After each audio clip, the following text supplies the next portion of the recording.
बिस्मिल्लाहिर्रहमानिर्रहीम। मीज़ाब चैनल के मुअज़्ज़िज़ सामीन अस्सलाम वालेकुम। पालगर बनना मेरी ख्वाहिश है, उसने मुझे कुरेदते हुए पूछा। बिल्कुल हो सकता है, लेकिन ख्वाहिशों की मजबूरी भी तो मजबूरी ही है, और नेक और गुनाहगार हम सब अपनी अपनी ख्वाहिशों की गडरियाँ कंधों पर उठाकर चलते हैं। और भला आपको मजबूर लोगों से क्यों मोहब्बत है? देखो बेटी, इस दुनिया में हर इंसान मोहब्बत का हकदार है। मजबूर लोगों से मोहब्बत करना थोड़ा मुश्किल ज़रूर है, लेकिन बहुत ज़रूरी है।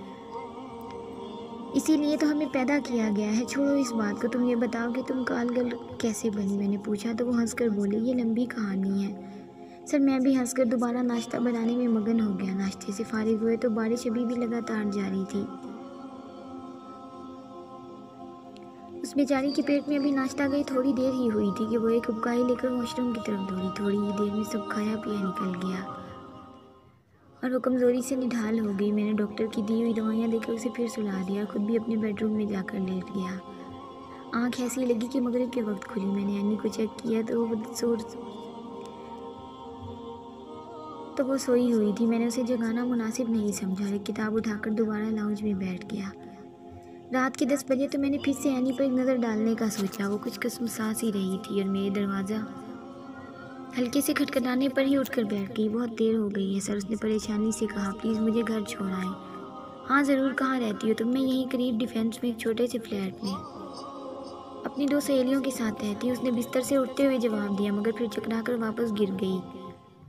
तुम्हारी हालत ठीक नहीं है एनी, तुम्हें अभी आराम की ज़रूरत है। तुम ऐसा करो, फ़ोन करके अपनी सहेलियों को बता दो कि तुम मेरे यहाँ हो।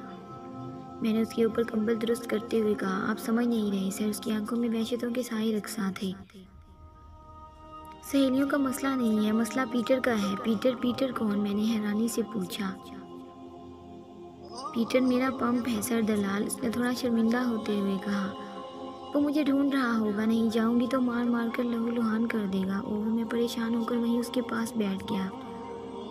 मगर तुम्हारी हालत ऐसी नहीं है कि तुम जा सको। क्या तुम पीटर को बता नहीं सकती कि तुम 2-3 दिन के लिए फारिग नहीं हो? पीटर के नज़दीक में सिर्फ एक बिजनेस प्रोडक्ट हूँ सर। वो मुझे नोचने के पैसे लेता है, उसे मेरी सेहत से कोई सरोकार नहीं। उसके चेहरे पर अभी भी सरासी उंगली थी। तो तुम इसको बता दो कि कल जिसके पास थी आज भी वही हो। ये काम ऐसे नहीं होता सर, वो मेरे ग्राहक से रात के पैसे एडवांस में लेता है। उसने हाथ मलते हुए जवाब दिया। कितने पैसे होते हैं एक रात के? मैंने हिचकिचाते हुए पूछा। 25,000, उसने सर झुकाकर जवाब दिया। अगर मैं उसको जाकर 1 लाख दे दूं तो वो अगले 4 रोज़ तुम्हें तंग तो नहीं करेगा? आप देंगे पैसे? एनी ने शिश्तर होकर पूछा। आप क्यों देंगे पैसे? देखो बेटे, मेरे पास पैसे की कमी नहीं और तुम्हें आराम की ज़रूरत है, मैंने शफकत से मुस्कुराते हुए कहा। पहले तो वो नहीं मानी, मगर फिर मेरे बेहद इसरार करने पर पीटर को फ़ोन करने के लिए तैयार हो गई। पीटर कौन था, कैसा दिखता था? कहानी की तवालत के पेश नज़र में इन सब बातों को बयान करने की ज़रूरत नहीं समझता। किस्सा मुख्तसर, एनी के फ़ोन करने पर पीटर मेरे फ्लैट पर आया। मेरा और फ्लैट का जायज़ा लिया। एक खबीस मुस्कुराहट से मुझे नवाजा और नोटों की गुड्डे लेकर ये जा वो जा। अगले दिन मेरी आँख एनी की जगाने पर खुली। उठें सर, जल्दी से फ्रेश होकर आ जाएं। मैंने नाश्ता तकरीबन बना ही लिया है। नताशा के चले जाने के बाद इस दिन पहली दफ़ा मुझे नाश्ते का बहुत मज़ा आया था। नाश्ता करके फारिग हुए तो मैंने देखा कि एनी ने अभी तक वो ही अपनी जीन्स की पतलून और एक स्याह टी शर्ट पहनी हुई थी। यानी तुम अलमारी से नताशा के कोई कपड़े निकाल कर पहन लो। बेतहाशा कपड़े पड़े हैं, तुम्हें कोई ना कोई ज़रूर पूरा आ जाएगा। सच में सर, मैं पहन लूँ नताशा के कपड़े? आपको बुरा तो नहीं लगेगा? उसने बच्चों की तरह खुश होते हुए पूछा। हाँ ज़रूर पहन लो, मुझे भला क्यों बुरा लगेगा? एनी नताशा के कपड़ों में से एक ग्रे रंग की जीन्स और खुली सी आसमानी रंग की टी शर्ट पहन के आई तो कुछ लम्हे के लिए मुझे यूँ लगा कि नताशा फिर से मेरे सामने आ गई हो। मेरी आंखों में नमी देखकर एनी परेशान हो गई थी। ओह सॉरी सर, कोई बात नहीं, मुझे मेरी बेटी याद आ गई, बिल्कुल तुम्हारे जितनी थी जब वो मुझसे नाराज़ होकर चली गई। मैंने हाथ की पुष्ट से आंसू पूछते हुए कहा। क्या हुआ था सर, वो आपसे नाराज़ क्यों हुई? एनी ने कारपेट पर बैठकर और घुटनों पर थोड़ी रखकर पूछा। नताशा मेरी इकलौती बेटी थी और बीवी की वफ़ात के बाद वो मेरा वाहिद असासा था। मैंने खिड़की से बाहर समंदर की मचलती लहरों को देखते हुए कहा। कम अज़ कम मुझे तो यही लगता था कि हम दोनों के बीच किसी तीसरे की गुंजाइश नहीं थी।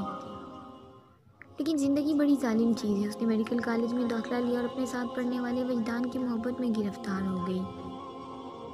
उसके लिए तो वजदान मशरिक़ से उभरता हुआ सूरज था, लेकिन मुझे पहली ही मुलाकात में लड़के की शख्सियत और किरदार का अच्छी तरह अंदाज़ा हो गया था। बाकी की कसर मामूली सी पूछ गोई से पूरी हो गई। बहुत शातिर लड़का था, कई लड़कियों को मोहब्बत के जाल में उलझाकर बर्बाद कर चुका था।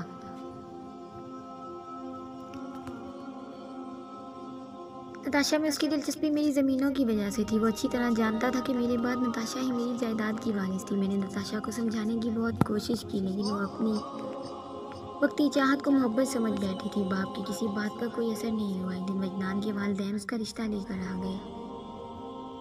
मैंने बेइज्जती करना तो मुनासिब नहीं समझा, लेकिन साफ साफ इनकार कर दिया। नताशा को मुझसे बेहद मोहब्बत थी, लेकिन जवान थी और बहुत जज्बाती भी। पहले तो मुझे मनाने की कोशिश की, मगर मेरे साफ साफ इनकार पर अगले ही दिन मुझे छोड़कर चली गई।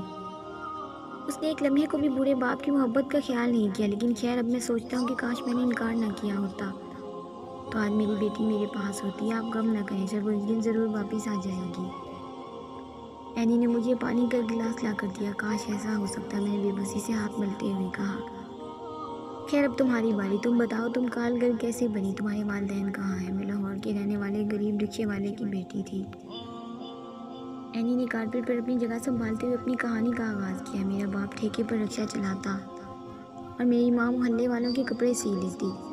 कुछ ना कुछ गुजर बसर हो ही जाती थी, पर मेरा बाप बुरी सोबत में पड़ गया, नशे का आदी हो गया।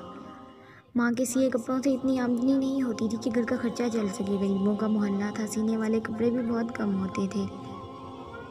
हम 3 बहनें थी, लिहाजा फाकों पर फाके होने लगे। कई दफ़ा तो मेरा बाप नशा टूटने पर मेरी माँ को इतना मारता कि बेचारी बिस्तर पर पड़ जाती।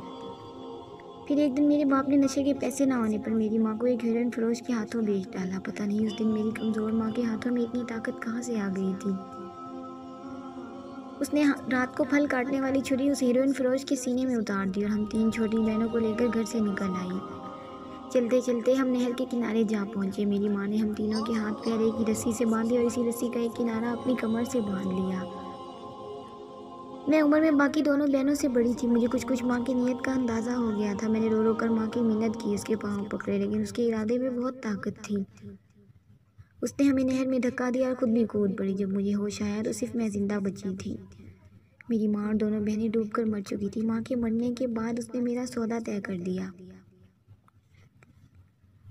माँ के मरने के बाद मैं दोबारा बाप के हत्थे चढ़ गई और जल्द ही उसने मेरा सौदा तय कर दिया। आपको पता है सर, उसने डुबडुबाई नज़रों से मेरी तरफ देखा। एक 9 साल की बच्ची की इज्जत की क्या कीमत लगाई गई? सिर्फ 2000 रुपये पे। मैं लड़की नहीं रही, तिजारत का माल बन गई थी। एक ग्राहक से दूसरा और दूसरे से तीसरा बिकती रही। फिर एक दिन मैं पीटर के हाथ लग गई। उसको अच्छी तरह पता था कि मैं चूँकि शक्ल और सूरत की अच्छी थी, मेरा बेहतर इस्तेमाल हो सकता था। उसने मेरे ऊपर बहुत पैसा खर्च किया, अंग्रेज़ी बोलना सिखाया, बड़े लोगों में उठना बैठना सिखाया। मैंने भी दिल लगाकर सब कुछ सीखा और एक हाई क्लास कारीगर बन गई। थोड़ी देर कमरे में बिल्कुल खामोशी छाई रही। मेरे साथ एक डील करेंगे सर? एनी ने पूछा तो मैंने चौंक कर सर उठाया। डील? कैसी डील? मोहब्बत की डील। हमारे पास सिर्फ 4 दिन हैं। इन 4 दिनों में आप मेरे लिए एक मोहब्बत करने वाले बाप की कमी पूरी कर दें और मैं आपकी बेटी की कमी पूरी करने की कोशिश करूँगी। गुमशुदा रिश्तों और रिश्तों की मोहब्बत की कमी ऐसे पूरी नहीं होती है नहीं, लेकिन खैर मैं तैयार हूँ। वो 4 दिन मेरे लिए वाकई यादगार बन गए थे। उसने वाकई मुझसे बेटियों की तरह मोहब्बत की। मेरा बिल्कुल ऐसे ख्याल रखा जैसे सिर्फ नताशा ही रख सकती थी। मेरे कपड़े निकाल कर गौर से जायज़ा लिया, पुराने कपड़े फेंक दिए, कुछ के बटन दोबारा लगाए। मेरे लिए खाना बाकायदगी से पकाती रही। मेरी किताबों पर गर्द पोश चढ़ाए, यहाँ तक कि मेरे पाँव भी दबाए। मैं मना ही करता रह गया, लेकिन उसने मेरी एक नहीं सुनी। मैंने भी पूरी कोशिश की कि उसे बता सकूँ कि शफीक बाप की मोहब्बत कैसी हो सकती थी। मैंने उसे बहुत सैर करवाई, पूरा कराची लेकर घूमा, जो कहा खिलाया, जो कहा पिलाया, यहाँ तक कि उसकी खातिर में इस उम्र में क्लिफ्टन के फन लैंड में झूलों पर भी बैठा। मुझे अभी तक याद है कि वो 4 दिनों में से आखिरी दिन था। हम डिफेंस के एक नए तामीर शुदा शॉपिंग प्लाजा में फिर रहे थे। मैं चाहता हूँ कि तुम्हें कुछ कपड़े और जूते ले दूँ। मेरी मर्ज़ी के नहीं, तुम्हारी मर्ज़ी के। मैंने उससे कहा, नहीं सर, मुझे कपड़े या जूते नहीं चाहिए। आपने कुछ लेकर देना है तो एक गुड़िया ले दें। उसने तकरीबन जिद करते हुए कहा, गुड़िया? मैंने हैरान होते हुए पूछा, गुड़िया का क्या करोगी तुम? जब मैं छोटी सी थी तो मुझे सुनहरे बालों वाली गुड़िया लेने का बहुत शौक था। यानी कि आंखों में नासूदा ख्वाहिशात के चिराग जल पड़े थे। लेकिन मेरे माँ बाप के पास इतने पैसे नहीं होते थे कि वो मेरी ज़िद पूरी कर सके। बस मेरी माँ कभी कभी पुराने कपड़ों की कुतरनों से गुड़िया सी देती थी। वो असल गुड़िया जैसी तो नहीं होती थी, लेकिन कुछ देर को मेरा शौक धीमा ज़रूर पड़ जाता। बस आप मुझे गुड़िया ले दें। उसने मेरा हाथ पकड़ कर बिल्कुल बच्चों की तरह कहा। मैं इनकार नहीं कर सका। हमने बहुत ढूंढ ढांड कर एक खिलौनों की दुकान से खूबसूरत नीली आंखों और सुनहरे बालों वाली गुड़िया खरीदी। एनी ने गाड़ी में बैठते ही बच्चों की तरह उस गुड़िया को सीने से लगा लिया और फूट फूट कर रोने लगी। मैं कुछ नहीं बोला, बस प्यार से उसके घने बालों से ढकी गर्दन सहलाता रहा। फिर मुझे भी अपनी नताशा की याद आ गई और ना चाहते हुए भी मेरी आंखों में ढेरों आंसू उमड़ आए थे। सर, एनी ने मुझे रोते देखा तो पूछने लगी, नताशा कहाँ है? मुझे उसका पता बताएं। मैं वादा करती हूँ उसे मनाकर ज़रूर आपके पास वापस लाऊंगी। तुम समझती नहीं हो एनी, नताशा कभी वापस नहीं आ सकती। क्यों सर, क्यों वापस नहीं आ सकती? उसने बेकरार होकर पूछा। मैंने उसकी बात का कोई जवाब नहीं दिया और गाड़ी स्टार्ट करके प्लाजे की पार्किंग से बाहर निकाल ली। वो चुपचाप मुझे गाड़ी ड्राइव करते हुए देखती रही। मेरे साथ आओ। मेरी फ्रेंड्स के कब्रिस्तान के बाहर मैंने गाड़ी रोकी और एनी का हाथ पकड़कर अंदर दाखिल हो गया। वो बेचारी खामोशी से मेरे साथ साथ चलती रही। चलते चलते हम काले मार्बल से ढकी मगर कुतुबों के बगैर दो सादा सी कब्रों तक पहुंच गए। ये किन की कब्रें हैं सर? एनी ने परेशान होकर पूछा। ये मेरी बीवी और नताशा की कब्रें हैं। क्या कह रही हैं आप? एनी ने बेचैनी से पूछा। नताशा मर गई, मगर कैसे? मैंने तुम्हें बताया था ना कि मेरे वजदान के घर वालों को इनकार करने पर नताशा मुझसे नाराज़ हो गई थी। मैंने कब्र के पास ज़मीन पर बैठते हुए कहा। बस जब अगले दिन मैं यूनिवर्सिटी से वापस आया तो टीवी नताशा पंखे से लटकी झूल रही थी। सर, एनी इससे आगे कुछ नहीं बोल सकी। वहीं ज़मीन पर मेरे साथ बैठ गई। मेरे जिस्म में जैसे सदियों की थकन उतर आई थी। हम दोनों बहुत देर वहीं इन दो अकेली कब्रों के पास लौटे पुटे मुसाफिरों की तरह बैठे रहे। जब हम घर वापस आए तो बहुत रात हो चुकी थी, लेकिन हम दोनों का सोने का दिल नहीं था। मैंने टीवी लाउंज में आराम करने के लिए कुर्सी पर बैठकर पाइप सुलगा ली और एनी वहीं मेरे कदमों में बैठ गई। एनी, एक बात कहूँ मानोगी? मैंने अपने जानों पर धरा उसका सर प्यार से सहलाते हुए कहा। जी सर, ज़रूर मानूंगी। एनी, तुम यहीं मेरे पास रुक जाओ, मेरी नताशा बन जाओ। मैं वादा करता हूँ तुम्हें कोई तकलीफ नहीं होने दूंगा। मैंने गुलगुले लहजे में उससे दरख्वास्त की थी। नहीं सर, ऐसे ना कहीं प्लीज़। मैं नताशा बनने के काबिल नहीं हूँ। मैंने बार बार अपनी दरख्वास्त दोहराई। उसने बार बार इनकार किया। फिर हम दोनों खामोश हो गए। पता नहीं वहीं बैठे बैठे कब नींद में आन गया। सुबह मेरी आँख खुली तो घर में सन्नाटा छाया हुआ था। मैंने डरते डरते दिल के साथ उठकर नताशा के कमरे में झाँका। बिस्तर पर कोई सिलवट नहीं थी, बस सरहाने पर एनी की गुड़िया पड़ी हुई थी और पाइंती की तरफ नताशा के वो तमाम कपड़े सलीके से तह किए पड़े थे जो एनी के ज़रिए इस्तेमाल रहे थे। फिर एक दिन मुझे एक पार्सल मिला। मैंने खोला तो उसमें 1 लाख रुपए थे और साथ एक पर्ची जिस पर लिखा था, एक मोहब्बत करने वाली बेटी की तरफ से एक शफीक बाप के लिए बहुत शुक्रिया के साथ। मैंने एनी को बहुत ढूंढा, लेकिन जो मिलना ना चाह रहे हैं वो ढूंढने से भी नहीं मिलते। लेकिन एनी की कहानी अभी ख़त्म नहीं हुई थी। एक दिन मैंने अखबार खोला तो आखिरी सफ़े पर एनी की तस्वीर थी। उसकी तशद्दुदज़दा लाश डिफेंस के एक चौराहे के पास से मिली थी। पुलिस ने मामूल की कार्रवाई मुकम्मल करके लाश ईदी वालों के सुपुर्द कर दी। मैंने बोझल दिल के साथ एनी की लाश ईदी वालों से वसूल की। उसके चेहरे पर वैसी ही मासूमियत रोशन थी। कब्र में मिट्टी डालने से पहले मैंने बगल में दबाई सुनहरे बालों और नीली आंखों वाली गुड़िया निकाली और नीचे उतरकर एनी के पहलू में एहतियात के साथ रख दी।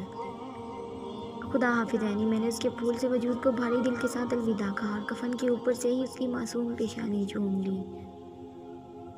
उम्मीद है दोस्तों आपको ये वीडियो पसंद आएगी। अगर आपको वीडियो अच्छी लगे तो इसे लाइक और अपने दोस्तों के साथ शेयर लाजमी करें। और अगर आप मेरे चैनल पर नए हैं तो चैनल को सब्सक्राइब करें और साथ में लगे घंटी के बटन को ज़रूर दबाएं ताकि हर नई वीडियो का नोटिफिकेशन आप दोस्तों तक बआसानी पहुंच सके। मिलते हैं ऐसी ही एक नेक्स्ट वीडियो में। तब तक के लिए अपना ख्याल रखें और दुआओं में याद रखें। अल्लाह हाफिज़।